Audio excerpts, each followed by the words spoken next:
easy go.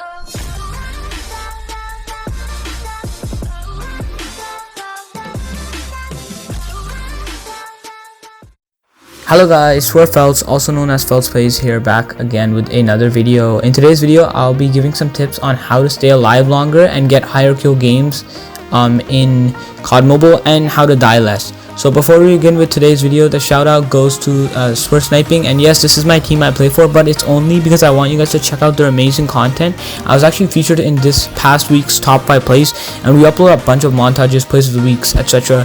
Just COD Mobile, Bullet Force, and other gaming content in general, so I'd really recommend you guys check out our clan channel. But anyways, let's get on with the video. So the reason I'm doing this video specifically is because recently I've been dying a lot in games, and I feel like I had to really think back and look at my gameplay and really readjust to what I'm doing in order to become a better player. And I've used these tips in general, and I feel like they will really help you guys and those who are struggling with the game as well. So the first tip would be to control the spawns. So with this tip, it's pretty straightforward. I know it seems complicated, but it's really you want to make sure the enemies are not waiting for you to spawn. You want to be on the enemy spawn, just waiting for them. You don't want to be pushing the enemy, you want to be waiting for the enemy to come to you. You want to have control of that middle third, and you just want to be basically, you can either flank the enemy spawn, wait for the enemies to come to you, or basically have control of the 2/3 of the map, which is what I recommend, because then the enemies will be like in their own spawn, which is what you guys see in most of my gameplays.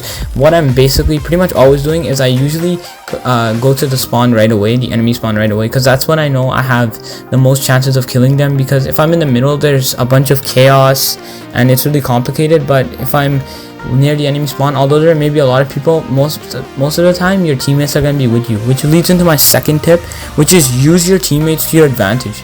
This is what I don't see a lot in solo queuing especially, is that people just go in lone wolf. I know they're playing alone, but really use your teammates, because if you're pushing with your teammates, you have that extra support of backup. Once you've got your streaks, you won't really need your teammates, but until you get your streaks, like at the beginning of the game, you really want your teammates to be there for you. So don't go alone. If you're just gonna push the enemies all alone, use your teammates to your advantage. The third thing would be to match your gun with your playstyle.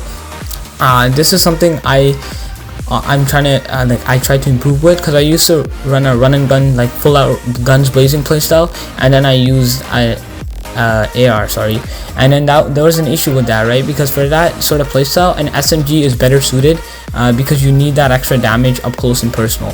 But if you're someone who likes to play more passive, then you may want to go for an AR or even a sniper if you like sort of staying in that recon zone. But it's really up to you guys, but make sure you're matching your gun with your playstyle.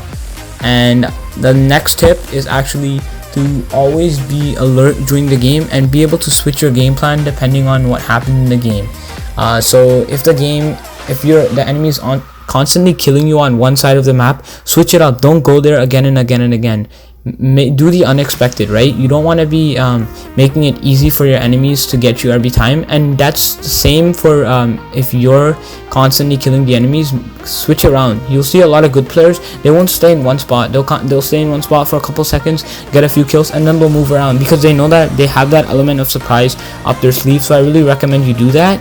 And don't let the mental state get to your head, right? If the enemy keeps killing you, I know you may want revenge on that enemy, which a lot of people do, and revenge is a key point in the game, but you want to be able to switch it up and not go that same area, even though that's the first thing that comes to your mind. You want to analyze the gameplay and be like, okay, my teammate is there, the enemy is there, I'm gonna go and flank around. I'm not gonna go straight for him, even though I'm gonna get to him quicker, but I'm still gonna have a worse chance of actually living if I go there, because then there's multiple enemies that could be there.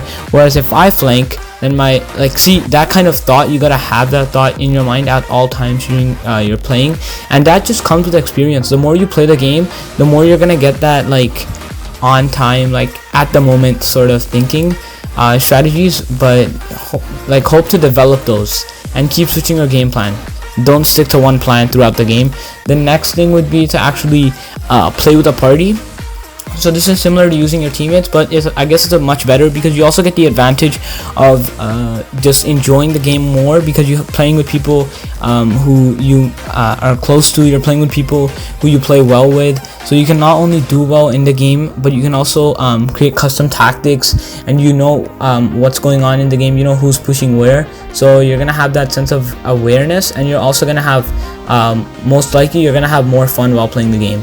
The final tip I would give for today's video would be to actually tweak your settings and constantly see what's best for you, because a lot of the times, like, we play on the default settings. Like, this is what I did when I did my settings video. I'll link that in the description below. But when I did that, a lot of my settings were on default.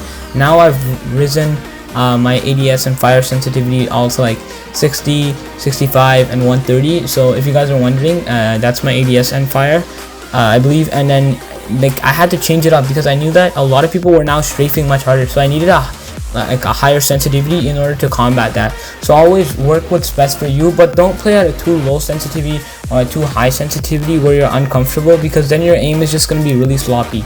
Oh, the final tip is in the settings. Actually, the final tip is to maybe try AutoFire, because I find it really helpful. Again, I recommend this in almost all my videos, but I really find it helpful because I feel like it's honestly really good for you in order to just lock on the enemies really hard. And the only thing you have to worry about is basically moving your character and aiming. The shooting will be done by the game. In some cases where you don't mean to take a shot, it can affect you, but at the same time you're basically having a sense of aimbot, and it is a mobile game, so I would let that slide. I know some people sort of despise AutoFire, but I personally think it's okay because you are playing on a touchscreen, and there's aim assist on controller as well, and most people who play on controller, they don't really take it off. So I would really recommend just trying it out. And yeah, that's pretty much all my tips for staying alive longer in COD Mobile and dying less, as well as getting more kills in the game. Really, it's down to your personal playstyle and experience. So I would recommend just playing more and more, trying to grind levels. I know sometimes you don't get time. Like I have school even in the summer sometimes, but it's down to your dedication to the game, and hopefully, just like I have and we all have, we'll all continue to get better at the game. That's all for today's video. If you like what you see, a quick thumbs up would be greatly appreciated. And that's pretty much it. I don't know what that was. Peace.